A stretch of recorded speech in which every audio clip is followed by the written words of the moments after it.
Prezado amigo e irmão telespectador, é com muita alegria, muita satisfação que iniciamos mais um programa Abrindo a Bíblia, procurando cada vez mais levar a você que tem nos assistido, que tem prestigiado e correspondido à confiança do nosso trabalho, a alegria de poder oferecer-lhe o melhor da verdade que liberta. Este programa nós vamos dedicar a uma irmã nossa chamada Fabiana, que é de Santo André, São Paulo. Programa Abrindo a Bíblia. Caro professor, bom dia. Tenho uma dúvida desde criança. Gostaria que o senhor me esclarecesse. A Igreja Católica, onde cresci, tem o ritual da Santa Ceia, onde são distribuídas hóstias representando o corpo de Cristo. Muitas igrejas protestantes copiam o ritual, dando até suco de uva para simbolizar o vinho, que por sua vez simboliza o sangue de Cristo. A celebração é feita citando as palavras de Jesus, dizendo: "Este é o meu corpo, que é entregue por vós para a remissão dos pecados. Fazei isto para celebrar a minha memória." Sinceramente, acho que Jesus morreu em decorrência dos nossos pecados, das mazelas do espírito infantil e até mal dos seres daquela época, mas não para purificar nossos pecados com sua morte. Simples assim. Entendo que se seguirmos seu exemplo, podemos até nos purificar, mas a sua morte não pode ter nos purificado se foi consequência da nossa própria maldade. Também não consigo entender por que celebrar sua memória ingerindo o que representa o seu corpo.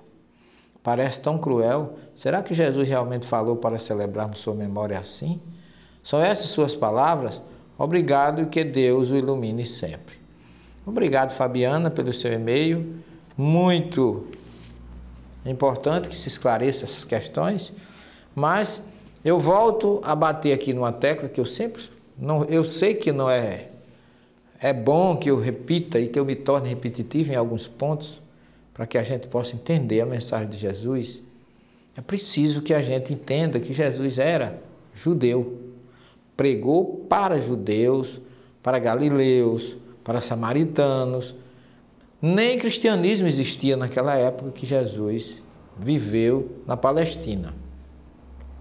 Então, esse e-mail, aquele jantar que Jesus, inclusive, os discípulos perguntaram onde vamos celebrar a nossa ceia pascual. A Páscoa que Jesus celebrou foi a Páscoa judaica.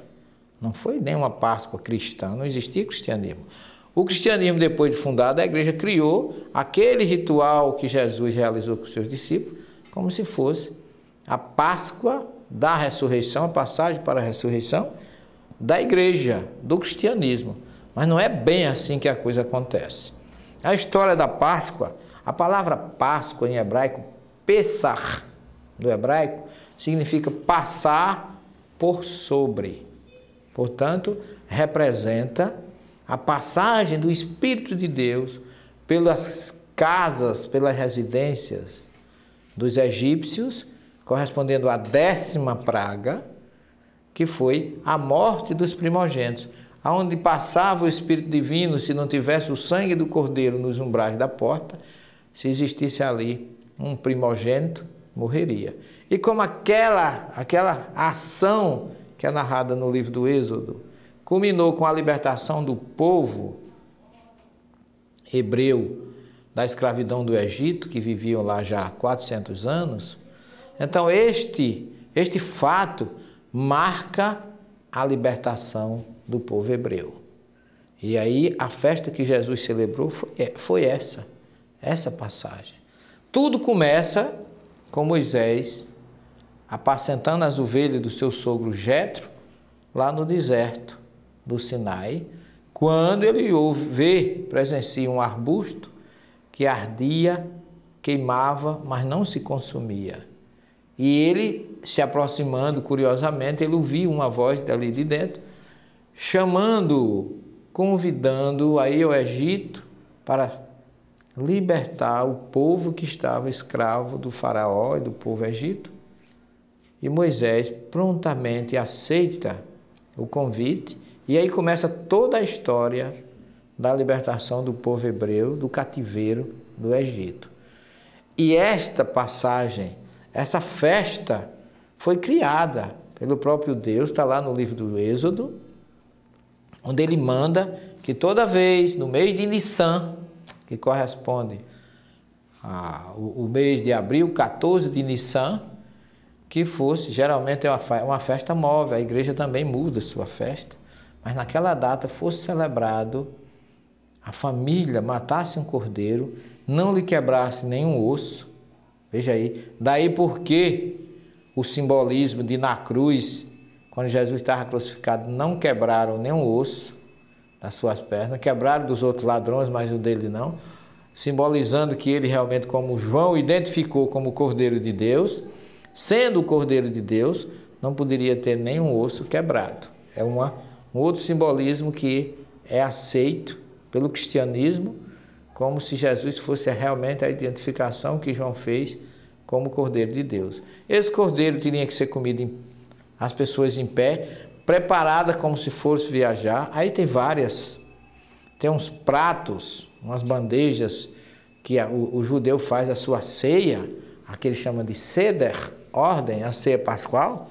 Ali tem várias divisões, onde tem ervas de toda a natureza, amargas, ovo, vários tipos de preparo, cada um simbolizando a libertação do Egito. O principal deles é o pão sem fermento, o pão ázimo que eles comem, aquele pão simbolizando que pela pressa de saírem, não deu tempo fermentar a massa. Então, a história conta que esse pão não pode ter fermento, porque não poderia se esperar. Na hora que for ocorrer essa libertação, eles já teriam que estar prontos para partir de volta para a terra de Canaã. Portanto, o pão ázimo, o vinho, o cordeiro, todos os outros ingredientes faz parte da que chama ceia pascual, ou ceia da passagem de Deus por sobre o Egito, libertando o povo de Israel. Nós vamos para um pequeno intervalo, em seguida retornaremos e vamos continuar ainda explicando o ritual da ceia de Jesus.